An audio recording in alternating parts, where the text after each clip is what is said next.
The following film discusses the topic of a mysterious creature not yet known to modern-day science. Some testimonies you are about to see have been inspired by actual events and will be unsettling to those who possess a sensitive disposition to such content. It is the filmmaker's recommendation that you view this feature at your own discretion.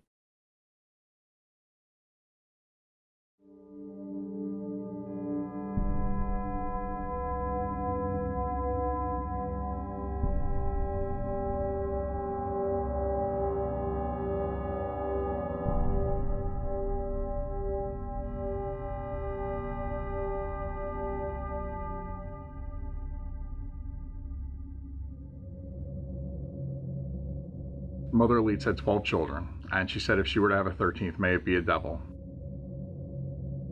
Sometime later, she got pregnant, and she had this child. Came out, it started to mutate and misshape with wings and horns, killed the midwife, and then flew up and out the chimney. At this point, I just had chills all over my body.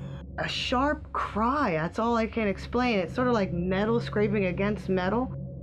Like a windstorm in the trees, and I see this figure, and it just vanished in the woods.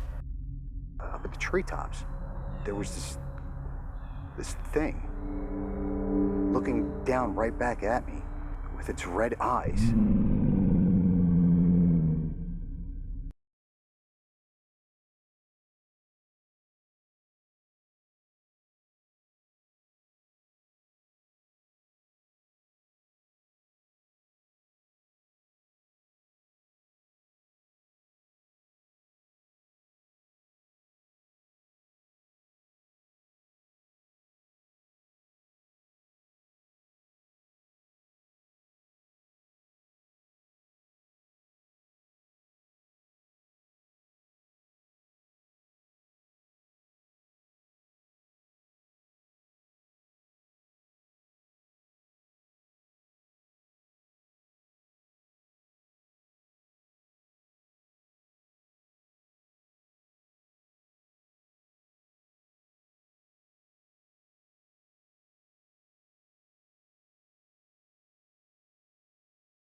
The Jersey Devil is probably the oldest known of all the folk tales that exist in this region, primarily because the Pine Barrens have always been such a dominant part of life in South Jersey.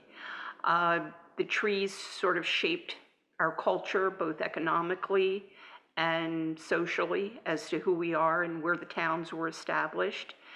And even before then, the Lenni Lenape, who resided in this area, had a legend of a being they called Popwessing, basically place of the dragon, which meant there was something out there in the woods. Now, probably they used it as a story just to keep the children close in case there were any enemies lurking about. But I think that story probably affected the European immigrants who later came to the area because they adopted that same attitude of there's something out there in the woods. To some, the Jersey Devil is merely a mythical creature, often the perfect topic for a campfire story, an imaginary farce created by overstimulated minds. It is also believed that eyewitness testimonies of the creature have been, in fact, the misidentification of other less menacing animals that also inhabit the area, such as deer and large birds. For those who are dead set on the authenticity of the monster's existence, however, it is a terrifying scenario that seems all too real. What they claim to witness is an extraordinary force of nature, possessing the massive head of a horse that serves as a base for two great deadly horns. As it stands, its weight is supported by two large legs with hooked feet. Behind it is a set of wings that span twice the size of the creature itself. And perhaps the most unsettling is the sound the creature makes. A fierce, shrieking howl that has been known to cause an individual to freeze in a catatonic suspension of fear. But where did the Jersey Devil come from? There seems to be much speculation as to its origins, but the most popular theory begins with a woman named Deborah Smith, or as she is most notably known as, the legendary Mrs. Leeds, the mother of the Jersey Devil.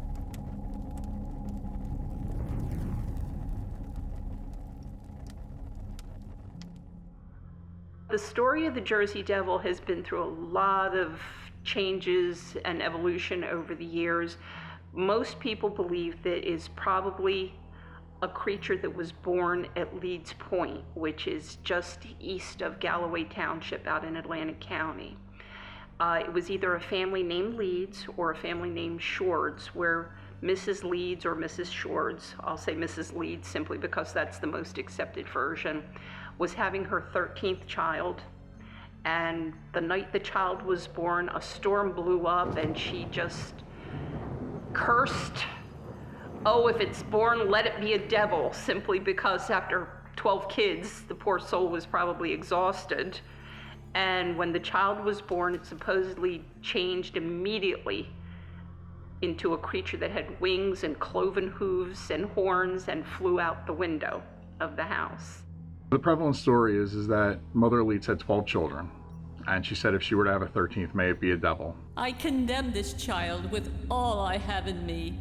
If this child is to be born, then let it be a devil. Sometime later, she got pregnant, and she had this child.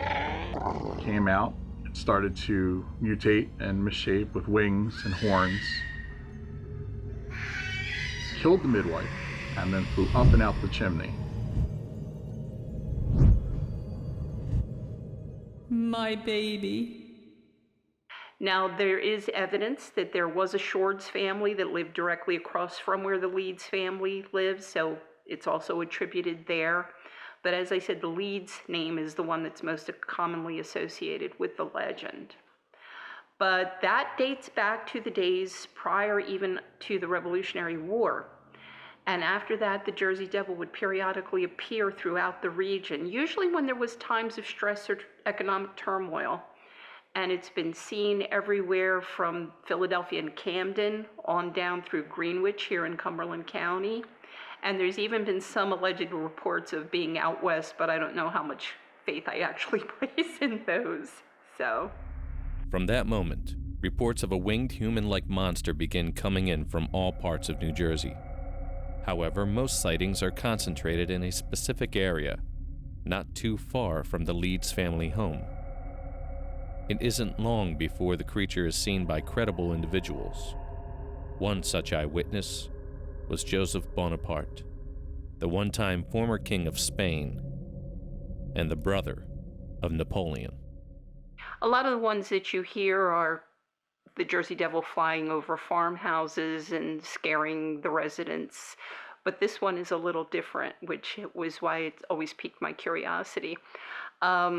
Joseph Bonaparte, the older brother of Napoleon Bonaparte, when everything fell apart over in Europe and the family was forced to scatter after Napoleon's exile to the island of Elba, Joseph Bonaparte established an estate for himself in Bordentown, New Jersey. And he lived quite a luxurious lifestyle, probably because he imported a lot of jewels and money along with him when he came to America. But he seemed to have fit in quite well with the people who lived in the area, and they appreciated having him as a neighbor. He was apparently very generous with the use of his grounds, and kids would be able to go ice skating on the pond on his property in the winter months. But one of the things that Joseph did not expect to find was when he was out hunting one day, he turned to find himself face to face with the most horrifying monster, which at the time he did not know was the local Jersey Devil. Joseph attempted to shoot the monster, but the monster simply flew off into the distance after it hissed at him a few times. As I was hunting on the far side of my estate, I noticed a very strange set of tracks. Though hoofed like a horse, they possessed neither the rear nor the front of the animal. It was almost as if it were from that of an upright horse. I found this very strange and decided to follow them. But the tracks came to an abrupt stop, as if whatever had made these had suddenly lifted into the air and flew away. It was at that moment I heard a hissing sound like that of an alligator when it feels threatened. I turned and saw a creature like no other. It had a long neck, short arms, wings like a crane, the hooves of a horse, and the head of either a horse or a camel. It hissed at me again and flew away. When I told my friends what I had seen, they told me about the devil of the woods. If I shall ever go back in those woods, and I often do, I hope to bring my firearm, in hopes of killing it, and having it as a wonderful addition to my trophy collection. But then, every time Joseph went out to hunt, it seemed like the monster had sort of gotten a little curious about who this person was and what was he doing out in the woods where he wasn't supposed to be. So Joseph would go out hunting, the monster would wind up on his trail, and Joseph would have to go home empty-handed time after time. So one aspect of the legend that I always found interesting is the fact that Joseph reportedly is still out hunting long after his death because he so loved his property up outside of Bordentown. And from time to time, when he's out in the woods, he still hears the rustle of the wings and the hissing sound of the monster who was on his trail. Another noted figure to have seen the devil was Commodore Stephen Decatur of the U.S. Navy, who claimed not only to witness the devil, but to fire a cannonball at the creature. It was said that the cannonball went directly through it, yet did no harm, and the Jersey Devil flew away unscathed. My baby. For a period of about 5 years, chickens were being slaughtered and taken, all livestock. There was a lot of attacks on just the livestock and animals there, and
Your dog would kind of like fight for its territory, I guess.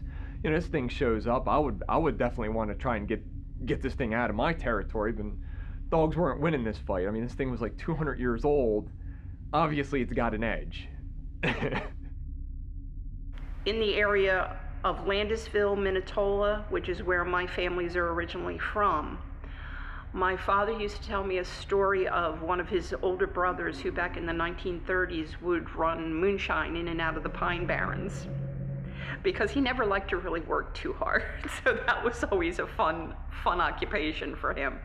But one night, he was supposedly driving his Model T truck out of the Pine Barrens with barrels full of whiskey, homemade whiskey on the back, and he saw a figure running up behind him down the long, dark, sandy road. And at first he was a little alarmed, but then he thought, well, maybe it's just someone racing home at the end of the day. But then as he watched in his rearview mirror, the figure was getting closer.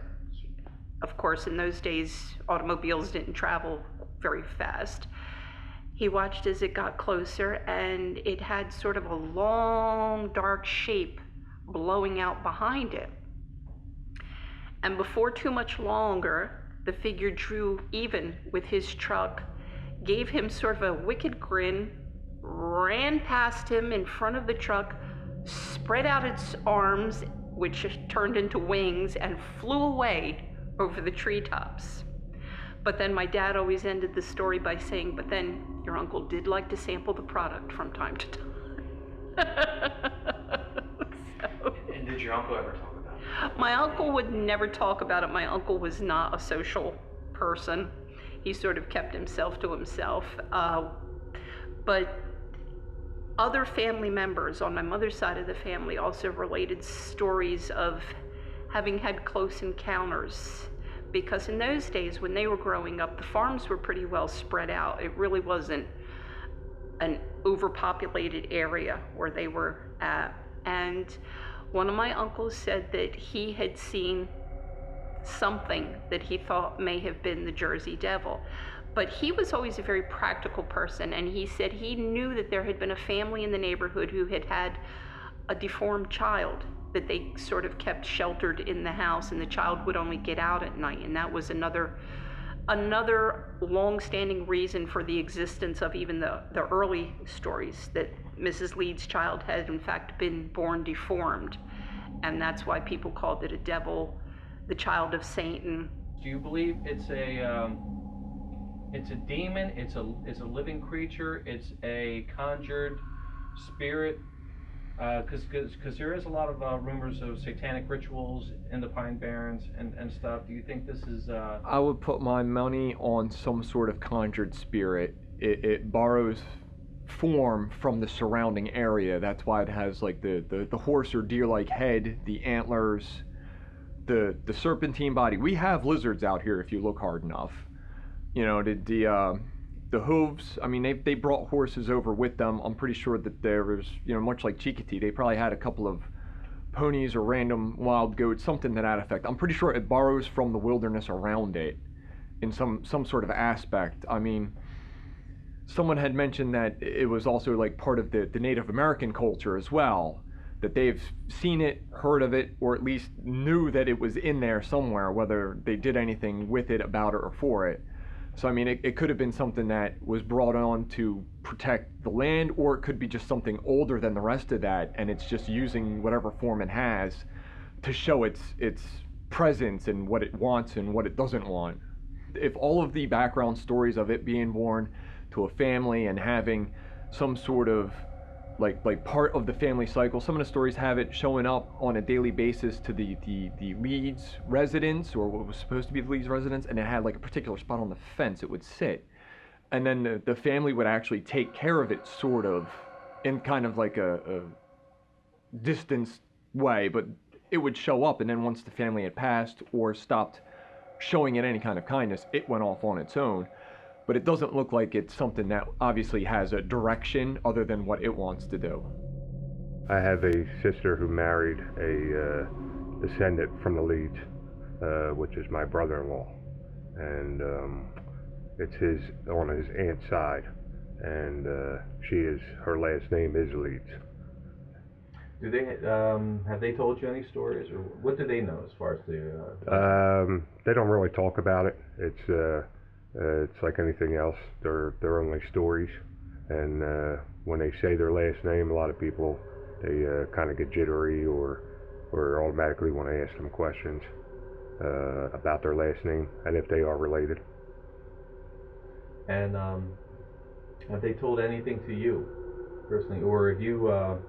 No, a couple nights we would just be sitting around a campfire and we'd talk about it, and he didn't know too much about his ancestors and what went on and all that. He just knew that something went on back before he was born, and whatever it was, it was. My name is Laura Kane, and I'm a professional storyteller, educator, and an author. And I grew up in New Jersey. I've been here all my life. And I found out rather early on that there's things that are special about New Jersey. Everybody has a state flower, a state tree, but we're the only state in the entire union that has an official state demon. And over the years as a storyteller, I've always been asked, well, do you know that story? And I know what one they're talking about. Well, little did I know that the very first time I had the opportunity to tell the Jersey Devil story to a group of Boy Scouts, no less, I would have my own special encounter. Oh, it was in the late 90s, and I was down Tabernacle, just finished a bonfire hayride storytelling event, warming myself up at the farmer's market there with some hot cider and a donut, wrapping myself in a blanket because it was really getting cold that night. But the sky was beautiful. I remember how clear it was, stars everywhere. But there were so many lights around where the kids were that I really couldn't see the stars. So when I got in the car and I headed home, about along 206, Route 206, wouldn't you know it, I come upon a stop sign. And I look left, I look right, I look up the road, and there's nobody around. And I thought, I want to see the stars. So I sat there at the stop sign, and I turned the headlights off. And I lean forward, and I'm looking out the windshield, and I can hear the crickets.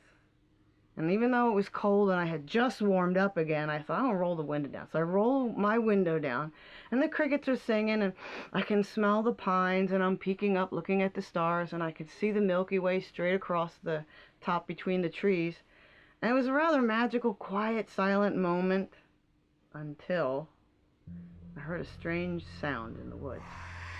It was a sharp cry. That's all I can explain. It's sort of like metal scraping against metal. Well, I only had my window down, and I'm thinking, well, there's got to be houses around here somewhere. Somebody's working on a car or something.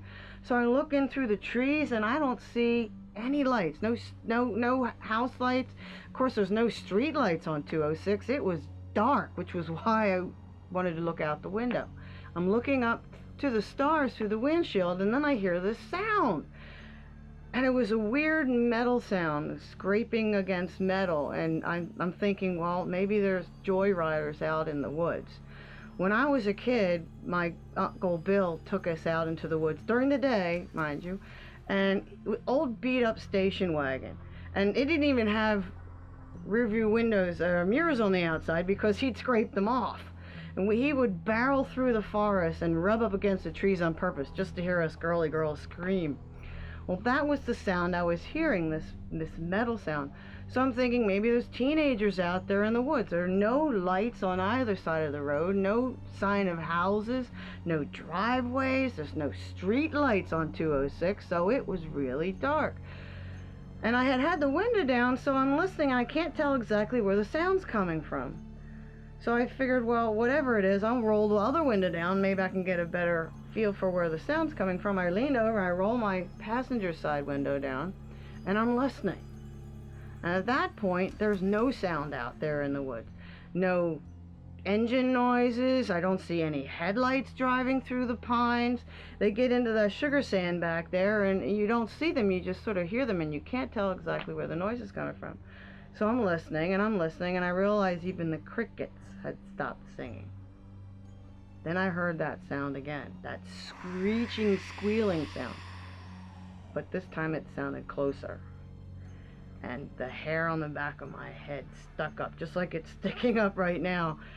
And I'm sitting in the middle of nowhere at a stop sign all by myself, headlights off, both my windows down, and whatever it is close. And I had just told the Jersey Devil story, maybe 2 miles back, and I had used the ocarina that I had in my pocket to recreate the sound to scare the kids.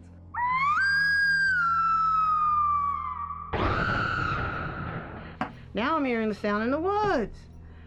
Well, right away I lean over, I roll the passenger side window up, I roll my window up, and I'm at a stop sign, so I look both ways. I look up there, nobody's coming, I hit the gas and I'm off. And it was only then that I realized that I'd possibly been holding my breath the whole time. I was safe. I don't think it would be possible to live in a region like this and not have a story similar to the Jersey Devil. I mean, other areas have similar stories that have grown up over the years, but I think the Jersey Devil is unique in a lot of ways simply because first of all, it's New Jersey's official state demon, and not many states can lay claim to that. Second of all, because it's really maintained a high level of interest from a lot of people, and not just here within the state over the years. You've had newspapers offer rewards for information about it. You've had people who call themselves cryptozoologists who have studied it seriously as possibly some sort of holdover from an earlier age. And one of the things you have to remember too about the Pine Barrens is that the Pine Barrens is home to a lot of unique flora and fauna.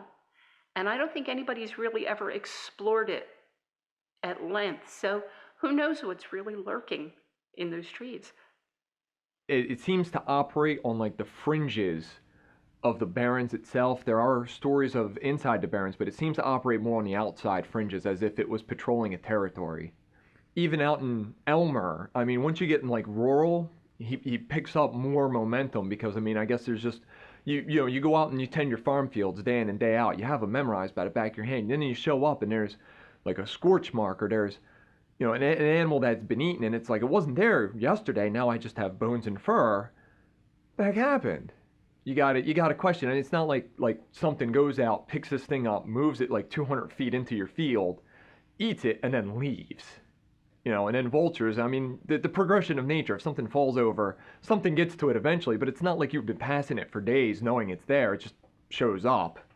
So, I mean, there's more evidence in the rural because people know their own yards, they know their boundaries, they know what's in it, they know what to expect from it, and then when that changes, you got to find an explanation. If you can't find one, a lot of people blame the Jersey Devil. I mean, it was me and another friend of mine, we did a ghost hunt in Badstow Cemetery. A police officer shows up and we go, who the heck calls the cops on us? I mean, we weren't making a peep. He shows up. Apparently he was getting a call. They had gotten calls that something in the woods was screaming like somebody was being murdered. And he shows up and we were there for like 2 hours. We hadn't heard nothing. And he shows up and he goes, well, have you heard anything? We're like, no. And we ended up swapping stories with this man. We ended up finding all about the church, all about it was a house before. Well, it turns out a family lived there, the father dies, the rest of the family sells it to the now church, so they turn it into church. Well, now they have somebody, and people will see him looking into the windows of the church. When they call the police, nobody's there, there's no evidence of anybody being there. And he gets called on this multiple times. They feel it's the old homeowner looking for his family. But I mean, we were out there for about an hour or two swapping stories with this guy, and he's always being called out to these places about something screaming in the woods. And then when he gets there, nobody's there. Nobody has any information. He'll knock on the door if he sees anybody out, like looking around, because people get nosy. You see a cop car with lights on, people get nosy. He'll call them over. They have no idea. Nobody even knows who called it in or why. One of the common things you hear in a lot of the folklore is the Jersey Devil scream. It seems to be categorized as inhuman. A lot of people described it as the worst murder or torture of a female, and the shriek that she would issue. It's supposed to make your blood curdle. It scares a lot of people. It is something that's very described, but nobody has seemed to ever actually gotten it on tape or recorded to where they can replay it for people to hear. But they say that if you hear it, you'll know it. And it seems to be there, it's a predecessor to him showing up. And it seems to come from the trees where he likes to sit up top, or the red glowing eyes that go along with it. And there's all sorts of stories with those, that they can hypnotize you, they can freeze you. I know for a fact if I saw red glowing eyes in a tree looking down at me in a screech, I'd freeze. I don't think I'd be hypnotized, but I would freeze. But those are two characteristics that people look for when they go to search for them, or they listen for to try to find them, because they're not normal other animal characteristics that live in the Pine Barren area. While many claim to have heard the shrieking cries of what they believe to be the Jersey Devil, Ocean County resident Paul DeLuca experienced a personal encounter that haunts him to this day. He has never come forward until now. So it was it was just gonna be a guy's weekend. Just, do some fishing, hang out, drink some beers, listen to a ball game, just kick back and relax. That's it. That's all it would be. Just kick back and relax. And we left at 7 o'clock. Got there kind of late, and it was dark, so we just started unpacking, setting things up. And it was really such a long ride that I had to go to the bathroom really bad, so I wandered off, but not too far. But far enough where I can have some privacy, And I've been hunting before, and I did a lot of camping when I was younger, so I'm pretty familiar with the sounds of the woods.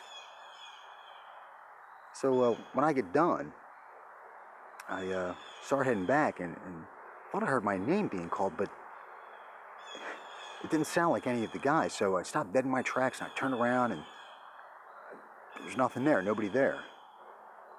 So maybe I thought it was one of the guys going to the bathroom too. It was close by to me, and didn't think nothing much of it. So I replied back, "Yo." No answer. So started heading back, and as soon as I faced the camp, as I was heading back, I saw that the figures of my 3 friends. And there was only 4 of us. So next thing I thought, maybe they were just calling out my name, looking for me. And it's how their voice carried through the woods. So I started heading back, take 3 steps. I hear my name again, and this time it's right behind me. So I turn around, shine the flashlight, nothing there, nothing at all. And I just, at this point, I just had chills all over my body. Couldn't explain it. I had this creepy feeling that I was being watched. And I don't know why, but I had this feeling that I had to shine my flashlight up at the treetops. There was this thing looking down right back at me with its red eyes. And all I can think of is that I gotta get out of here fast. And I started running back towards the camp. Tree branches are scratching me, and I was just praying to God that this thing wasn't chasing me. So I got back to camp, blew by everybody, jumped in the truck, and I screamed, "Let's get the hell out of here." And we just got there now, and all the guys are looking at me confused. And I had tears in my eyes because I couldn't express myself how serious it was that we had to get out of there. And even though I was in the truck, I just was thinking that they were out there with this thing, and that this thing was going to kill everybody there. And I just wasn't ready for that.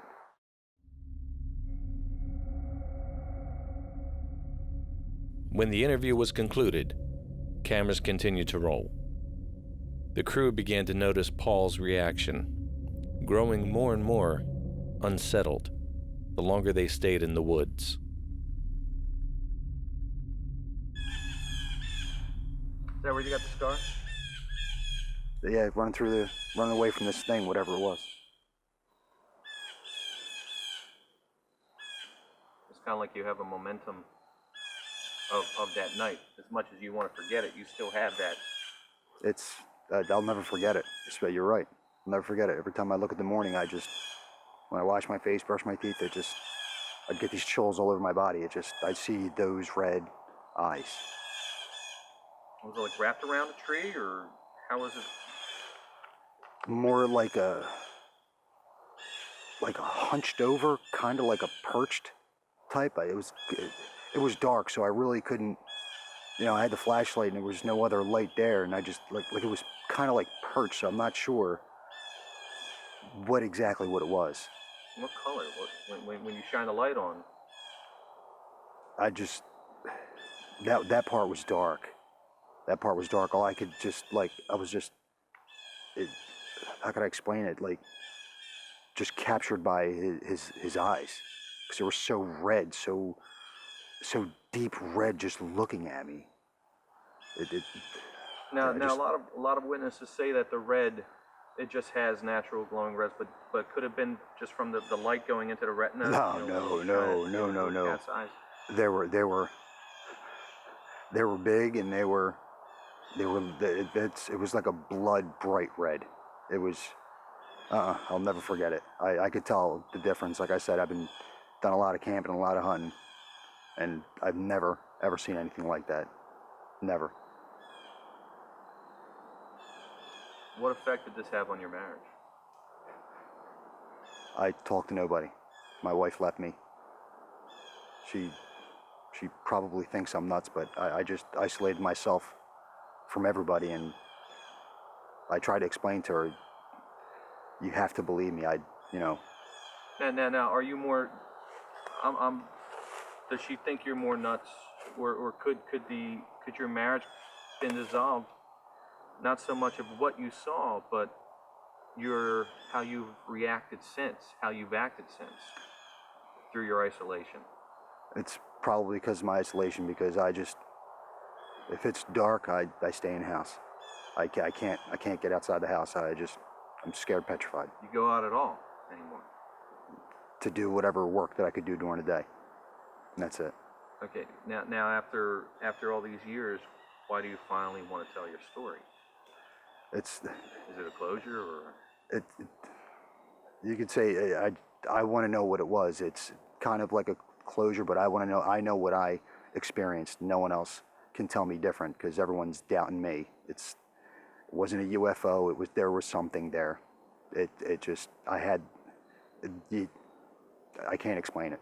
Now, what's going through your mind, knowing everything you've learned? You've gone to church. You know that the only animals in these woods are deer or rabbits, raccoons. Then you see something like this. How does this totally affect what you know to believe, and just turn it on its head? I just know to believe that there is something else out there that is beyond a bear. It's not. Bears don't go that high in trees. It was bigger than an owl. Owls don't have red eyes like that. Like I said, I'm very familiar with the woods, and there's something else out there. Now, you don't go in those woods anymore, but you're willing to come this far, which is maybe 5 minutes from where it happened. Are you comfortable? No, not at all. I'm shaking in my pants. Whenever you're done, I'd like to leave. No greater to the legend of the Jersey Devil is that of the personal accounts of the monster on the actual property of local homeowners. One such account comes from a man who will only be identified as Jim. He has asked that we alter his voice and conceal his identity. I saw the Jersey Devil with my own eyes. My story takes place in the backyard of my own home. I was in the backyard trimming up some brush and cleaning up the overgrowth. I must have been out there for a good hour or two. The whole time I was out there, I kept having this feeling I was being watched. But I never had a feeling like that before. I've been, and I realized it was really getting to me. And then I realized it was quiet. Like not normal quiet, but it was quiet. I mean, no cars, no animals, birds, nothing. Everything really got really, really eerie, like spooky. Like it was creepy. And this was outside. This is the middle of the day. I don't get scared. I don't get scared easy. And I ain't gonna get scared in my own backyard in the middle of the afternoon. I tried to act like it was just my imagination. I'm telling myself it's all in my head, but I knew something was out there. It was just I just felt something watching me, and I really was getting spooked. And you can feel when the hair on the back of your neck starts. I've seen it on TV and stuff, and people say it, but when you actually experience this feeling and the hair on the back of your neck stands, I never had that feeling before, and you feel this pit inside your stomach, and it was just bad. It was just bad all around. And I got one last look around. There's nothing, and then I saw this movement. I saw this movement. I was like right there in the woods, and the tree branches started swaying, and I looked again, and I saw this figure. I finally see what's out there, but I still can't make it out. It's sort of, it's brownish gray, and it blended in the trees like camouflage. And I'm thinking it's gonna come down to me. I gotta get the gun. So I'm thinking before this thing comes down, I'm gonna get the gun. I gotta get into the house. So I started running. Man, and I hear this. This looks like a windstorm in the trees, and I see this figure, and it just vanished in the woods. And I don't know if I scared it away, but it definitely scared me. And I went back out there later that day with my gun, and I looked for some kind of sign what it was. And there was nothing. There was nothing. I couldn't see nothing. And I was ready for it. I was ready for it this time. So I walk around this little patch of ivy. I walk around there. And I'm looking, I go a little farther back. I'm thinking, well, for as big as it was, it had to be a certain size. But I thought it would have to be bigger if I walked farther back. And farther back, I realized that this thing could have been actually bigger than I thought. So I went farther back, and I saw this tree. It had this broken branch and these marks on it. And I know when a deer makes antlers, scratch the trees and stuff, and you see that all around the woods and all around my backyard. I get deer all the time, but these were like 4 deep claw marks that just went right across. This ain't even a bear. I ain't got bear in my area. I got the only way you can fly in with my whole area is fenced and stuff. The only way you can get in is if you fly in. So I ain't got bear in the area, and it just saw these claw marks, and that really put the fear of God in me. When I saw that, I thought what this thing could have done to me. And I guess that's the thing that bothered me the most. I had children out playing there in the summertime. My kids come. And I guess what scared me the most is what that thing could have done to me. Being out there with them claws, or my wife coming home and finding me in the back, in the backyard with what this thing could have done. If it did to me, what it did to them tree.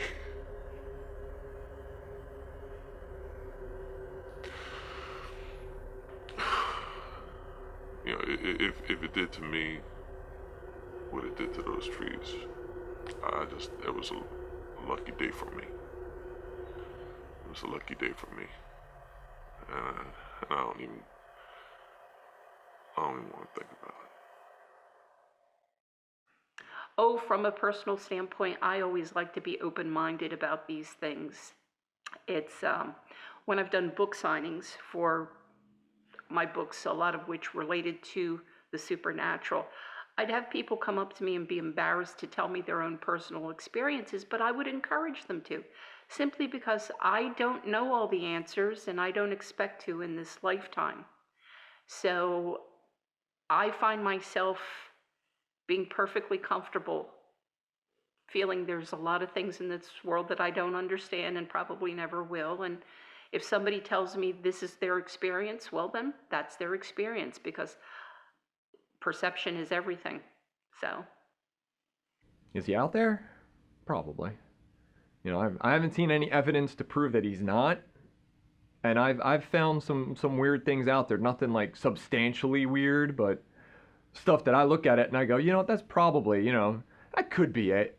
And then I leave it at that. If he's in the area, then obviously I don't want to get booted for being caught. Probably when I was at school, when we were kids. Not the teachers share that sort of information, but you know how kids talk. And I grew up in Runnymede, so we were surrounded by a lot of houses and businesses and everything. But there were people that lived further down the road from us that were in the woods.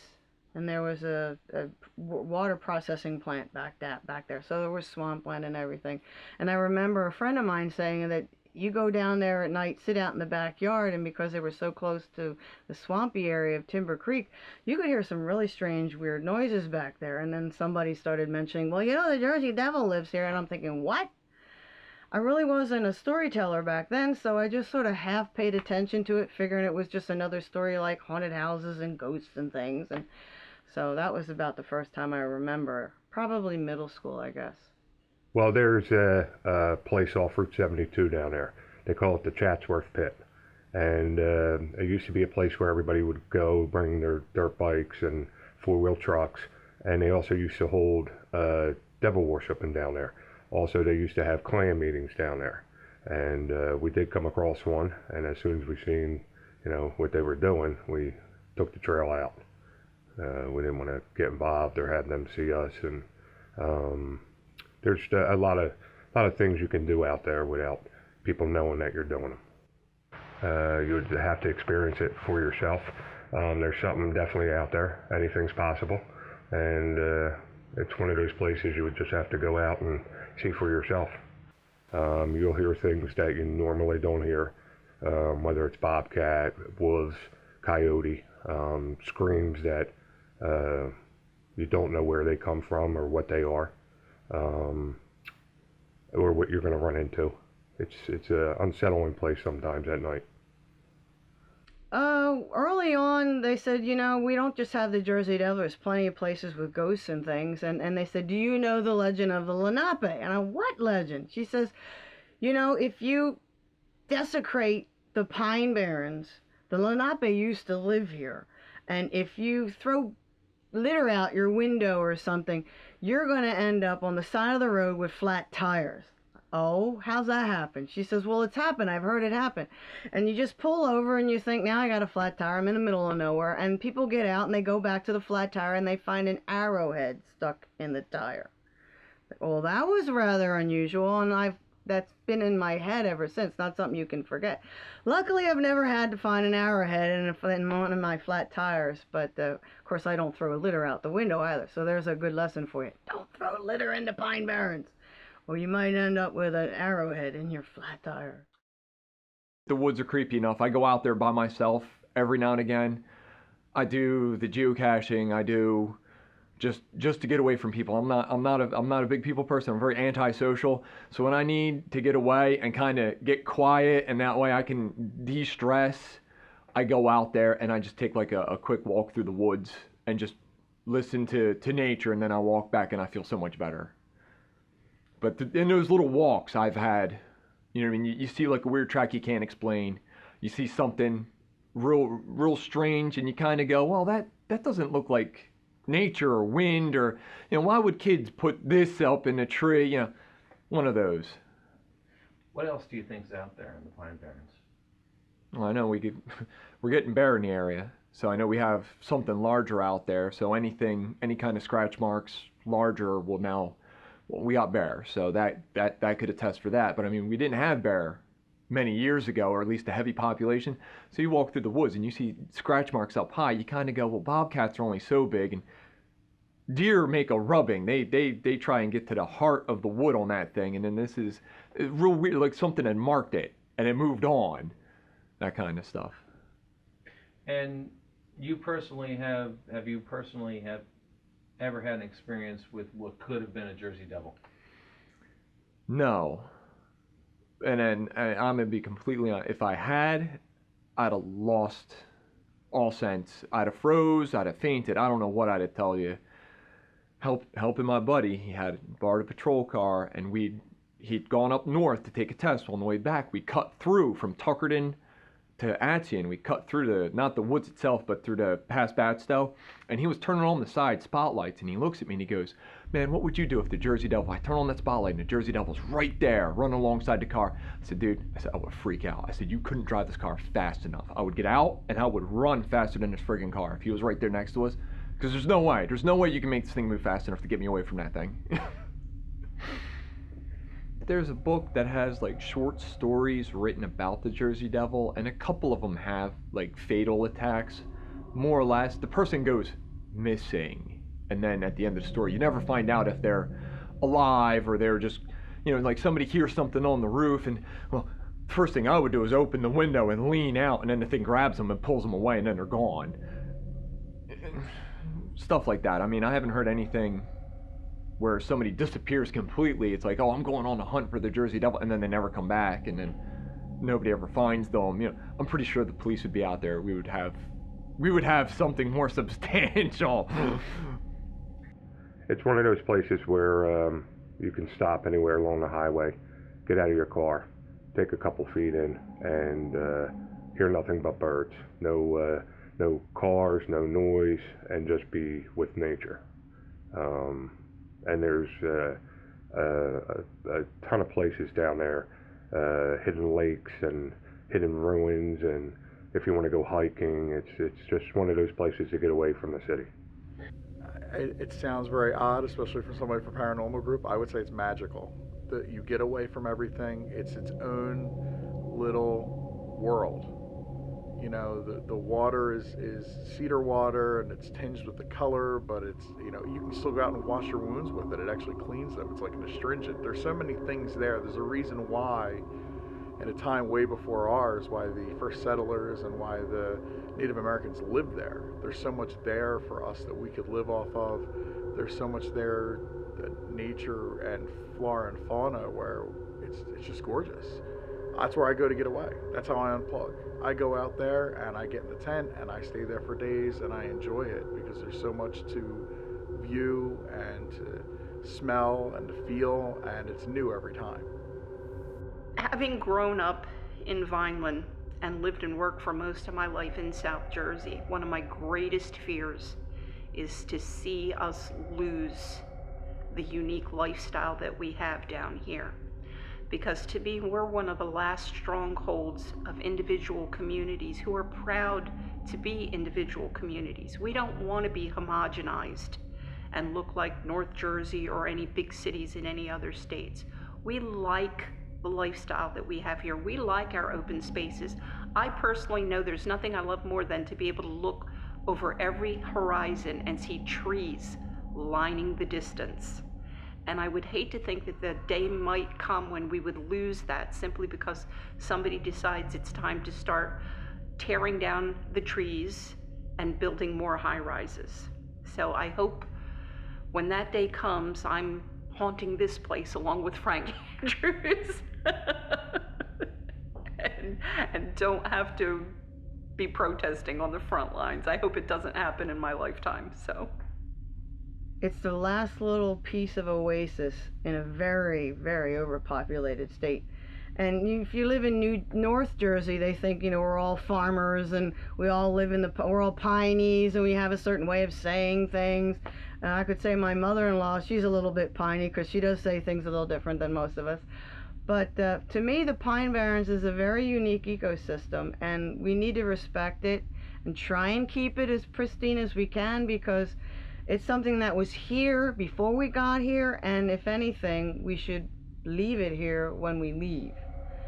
And so conservation, ecology, preserving places, not just for us, but for our grandchildren and great-grandchildren someday. You can't just throw litter everywhere and expect it to disappear. Mother Earth doesn't know what to do with it all. What's your fondest memory of the Pine Barrens? When you think of the Pine Barrens and your most magical moment? I like kayaking. I took that up when I turned 40, so I'm going to pick up a new sport. I picked up rollerblading when I was 30, so 40 is kayaking. And you go out on a lake, and you get far enough back in the lake that you don't hear the cars going down the road. And if you're lucky, you're not living anywhere close to those parachuters shooting out of planes and all, so you don't hear that either. And that's when you hear the Pine Barrens, the real Pine Barrens. You start hearing the frogs. You start hearing the cedar waxwings in the trees. That's when the bald eagle flies right over your head, or you see the kingfisher fishing along the lakeside. I mean, it's quiet, it's peaceful, it's away from all the people, and I would say that's really, truly the Pine Barrens, is when you get away from the people stuff and you get back into the forest stuff. And that's when you meet your real neighbors.